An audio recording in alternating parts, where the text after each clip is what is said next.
Hey, what's up, everybody? It's Tori Edwards, creator and executive producer of Dinner with Friends. I'm really excited about tonight. We're gonna have some good energy at the table. I'm excited about some of the guests we have tonight. I personally invited Jacob York. He's a promoter, long documented history throughout the music business, and he's also a filmmaker. And he's ventured into the tech space. Super intelligent guy, very interesting, and has a great story. So for this Dinner with Friends, I wanted to reach out to one of my brothers that's dealing in the tech space, my man Horace Williams. Pretty dope guy working over at Oracle. He's been at a couple other different tech companies in Atlanta. But he's about to journey out and create a real ripple in the universe with an incredible app that he's gonna talk to you guys about that's gonna affect the voting trends from here on out, just in general. Like he has an app that's gonna connect people to their local counties, their local congressmen in a way that you've never seen before, ever, and just make it easier for you to empower yourself in the voting process. So I'm really excited to see what he has to say. I also invited Miss Julia Beverly. I've been knowing Julia for at least 20 years, pardon me. I've known Julia for at least 10 years. She's been a real dope journalist on the scene. She used to have Ozone magazine, and now she just put out a book on Pimp C that's crazy. It's on Amazon. People are going nuts over it, so I'm really interested to see what she has to say because she's contributed a lot to hip hop as well. And then last but not least, Sarah Vivon. She's working over at Streets 94.5, and she's a really dope individual. And I think after you hear her conversation today, you really get some insight into who she is as a person and what she's gonna bring to the world moving forward in 2016 and beyond. So just be on the lookout, man. Dinner with Friends. I think we're about to hit this one out the park. Super Bowl ring time. You heard? I can feel your rain when it cries. Gold lives inside of you. I love it when I'm in it. I love it when I'm in it. That's right. Final topic. Of course, accompanied by our wonderful dessert. This is maple bourbon bread pudding with caramelized bananas. Please enjoy. Chef Jason Ellis. And our last question. Our millennials, our young folks, are growing up in the age of technology. My daughter was on. She said she Googled Rashawn Ali's daughter, Bailey. And then she was like, yeah, I saw a video when I was 2. I was like, first of all, why are you Googling and whose phone were you on? She was like, I was on my friend's phone. I'm like, oh my God, that's scary. She's 8. So with that, if she didn't tell me, I wouldn't have known. So that will probably continue. Nonetheless, I'm trying to stay in total control of that. But I want to bring it on back and say, has social media become kind of like the new home training? Is it shaping our value and culture? I want to start with you, Sonny. Like, what do you feel? Like, I know that we all are on social media, but that's all like folks in young 20s. That's all y'all know. I don't know nothing about Encyclopedia Britannica, do you? I don't know about them. I know about myself. Right. For sure. Oh, of course. But, just jokes. I don't feel like the internet should be like targeted at a certain age though, because if you look at it though, it be older people like everybody. Really everybody be going crazy online though. It's like right. I mean it's mostly like younger people on there though too, but it do be a lot of older people on there too acting like they 20. I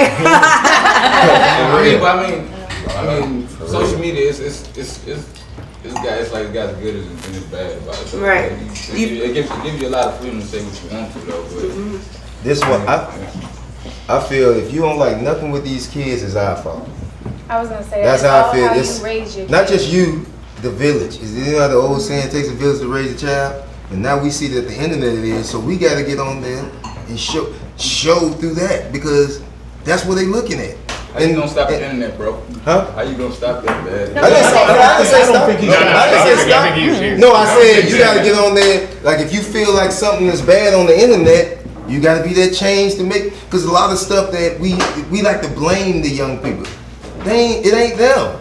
They go. You go by what you see.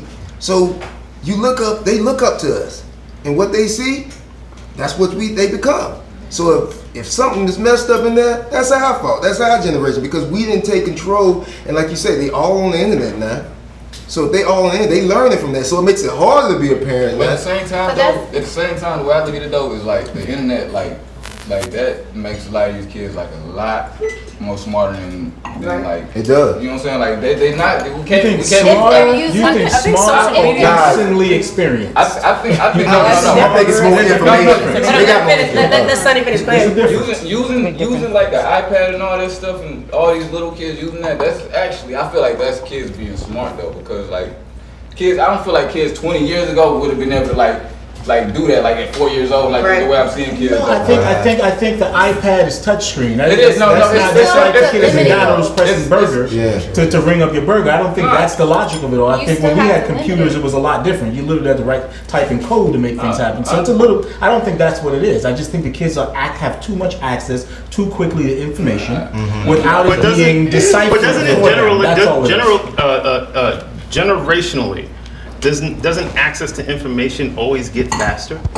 I mean, so when we talk about that, I mean, the reality is that you can't, you're not going to slow that down. I don't think anyone's ever said anything about slowing it down. I think what he said from jump, and I think what she's trying to say, what all of us are interrupting her, is it has to be monitored. It has to be not monitored. Like what you're hearing as a 24-year-old is monitored. Means censorship to you. No. Monitor is. I know what you mean by when you say the internet. No. The internet is simply this. If I was a kid in the ghetto, in the middle of the project, looking outside the window, and I see people getting shot, and I see prostitution, and I see that's the internet to me. But there was someone in the house who's like, get your ass out that window and finish your homework. And explain what that was to you.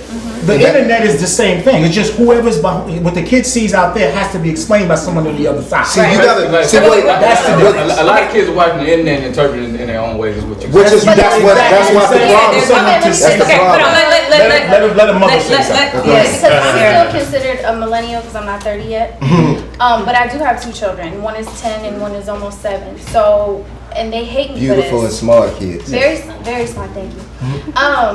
I limit their time. They both have an iPad. They're only allowed to touch it on the weekends. Can I tell what? Wait, can you finish? Their father wanted to get my 10-year-old a cell phone for Christmas. And I told him absolutely not. Like, what does she need it for? She has a way to get in touch with me. She's never not, either she's with me or she's with another adult that can get in touch with me. So she doesn't need to be on social media. She doesn't need to be on a screen. I tell them, go outside and play. Play soccer. And I feel like as a millennial, because I had my mother teaching me those things before the internet and social media hit, now that I have all this exposure to all this stuff, I know how to utilize it in the right way. And that's what I'm trying to teach my kids. Even though they're immersed in a generation that's so technology, I have to teach them how to think for themselves before they jump into the internet so that they can, when they use it, they know how to use it the right way. Responsibly. Julia?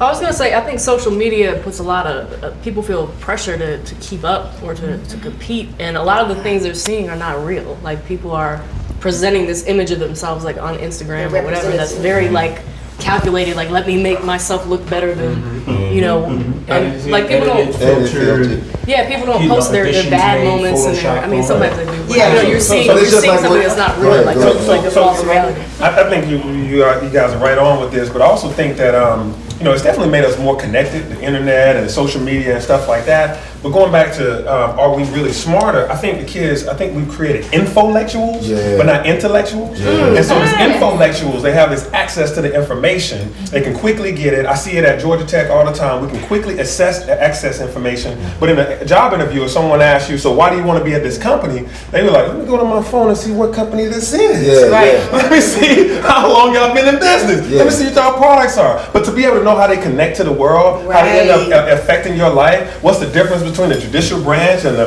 legislative branch and the executive branch. These things they don't just generically know, but they can find it quickly. Google is very quick. Siri gets it to you. So your infolectuals, we can get information quickly. But intellectuals, to be able to connect it, to be able to have a real conversation with someone on multiple levels, so when they get into an interview, they're not just stuck and looking at their shoes or looking at their phones and things like that. To be a real human in an interview, if I do it on your radio station or your TV or in your your courtroom or go back and forth with you on Twitter without a bunch of BS. I mean, you lack it at real time. And so I think that what we have to do when our kids are on these devices is to be able to say, okay, now you just looked at this. Tell me what you think about it. Right. To be able to get away from what and into why. Yeah. Why is this way? Why is the most important question we can ask? It's the level that gets us further along. Yeah. And to be able to then tie it to something else. Yeah, exactly. Because a lot of times kids don't realize, and I didn't realize it either.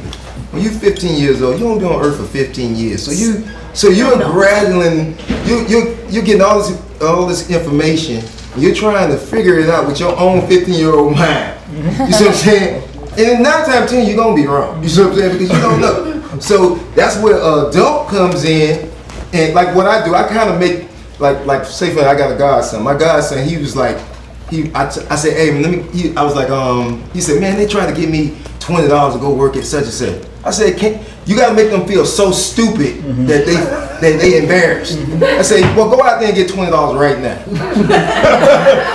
He couldn't do it. So that made him realize I am stupid when it comes to this. When I say stupid, I'm not saying like, I'm just saying like, because I kind of talk a little harsher, but at the same time mean well. But because I was raised like that. Yeah. But it's like you have to be.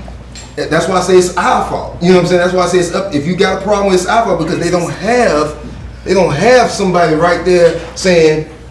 And some people are not blessed to have that. That's why it takes a village. Right. That's why when we come in. That's why when we come in. We gotta be on social media too. So if you go on my Twitter, I make like when they say something, it's so easy because they're kids. So I can just anything they say to me, it's gonna sound stupid. You see what I'm saying? Because I'm gonna say, so that's what you thought of, huh?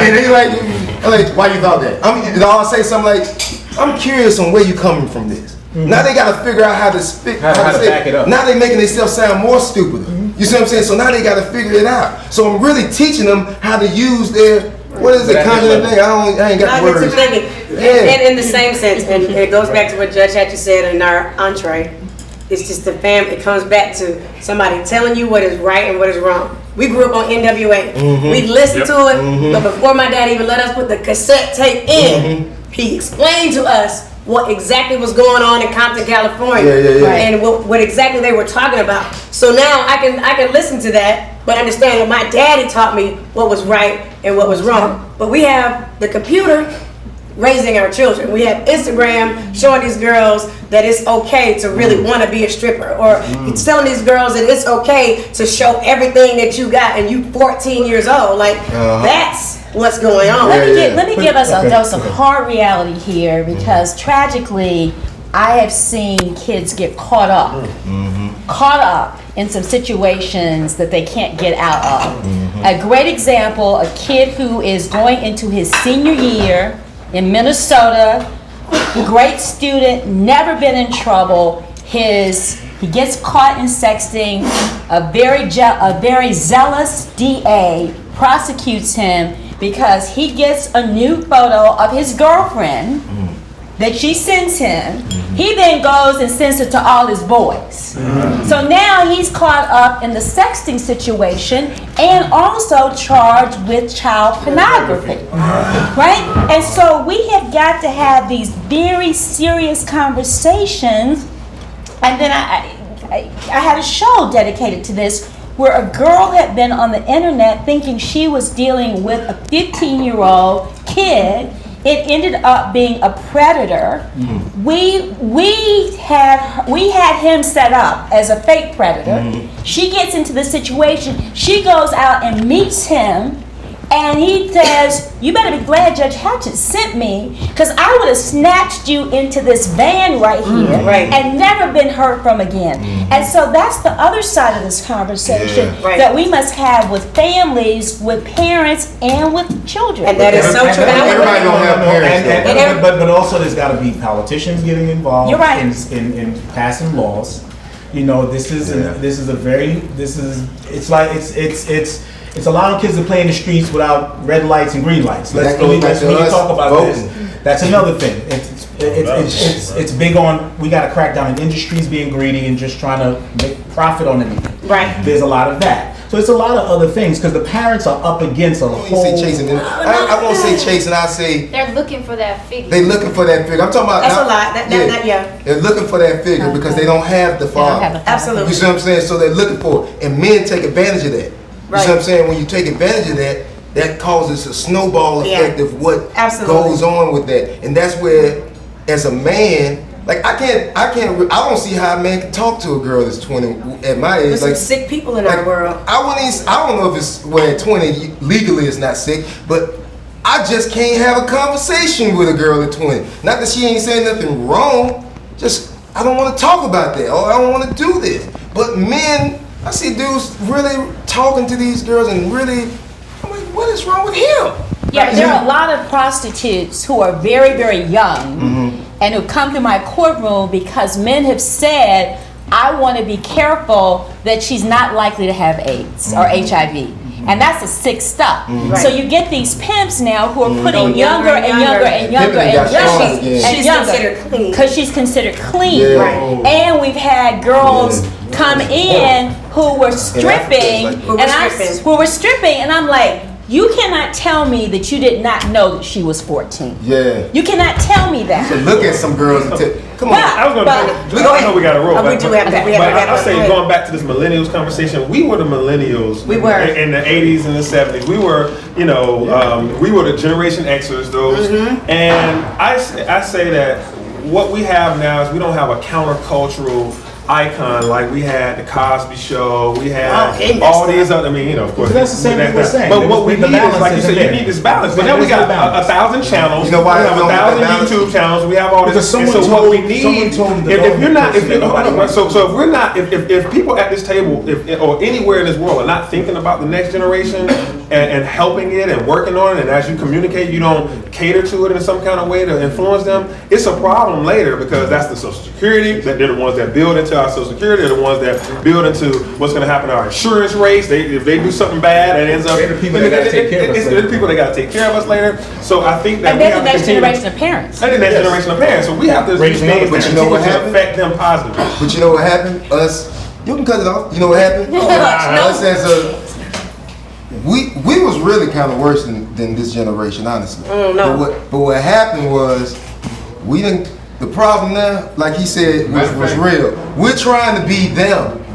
We're trying to hang in with them now. We see the internet because they run the internet. So we trying to fit in with them instead of being the adult. Right. So, and that's where stuff is getting messed up because, and what happens too, we fucked up so much, we still playing catch up. So we ain't got time to raise the young kids because they done messed up. Man, I'm sorry. You see what I'm saying? I do, baby. If we have to end. I don't think that most of us are trying to keep up with them. I don't think so. You going? I can pull up my. I think they're in your world. I think they're in your world. I think those are the people that you surround yourself. Because Twitter or social media is based on your circle. I think your circle might be certain people that might feel that they need to do. We just getting dessert with friends. After dinner drinks with friends. Bomb, by the way. I think you're thinking what you're not.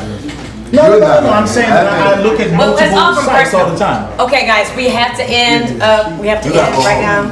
Yes. That's what that is. We ain't gotta go. She gotta go. You gotta do a rap. We want to thank you all for being a part of this wonderful discussion, Dinner with Friends. You all were absolutely fantastic. Can you give yourselves a round of applause? My baby mama really think I'm stupid. She just said, how much it cost to book you for a show? Bitch, you think I'm gonna tell you that? Stop. Like, why would I tell you this and then I'm and then she's like, you can't give me that much. Oh man, shit. You got your goddamn. Anyway, can we finish and sing? Thank you so much, guys, for being a part of this. Jennifer. I just want to say before we close out, thank you so much to Absolute Bliss, our sponsor, who helped make tonight possible. And I just want to thank them for all of their support. Okay. Thank you. Good meal. Thank you, Chef. Good meal. Atlanta has started with this music base with Outkast, TLC, and Ludacris, and all those individuals. Every last one of them has been in movies and TV, so they are interchangeable. So I think that when you have that personality and that character, I think movies, music, TV, you know, with the Rainforest films and Tyler Perry and all that stuff, I'm excited to see that we're #3 in the nation on that, and we want to keep fostering that. I want to see more of us on the other side of the camera, you know, being able to produce films and handle that. So I'm real excited about that. Atlanta has the opportunity to take the lead in some of these areas that are associated with bringing minorities into the fold because of our populations. Me being a native son born in Atlanta, I really think that we can do this, and I see so much potential that I'm excited. I want to help in it any way I can.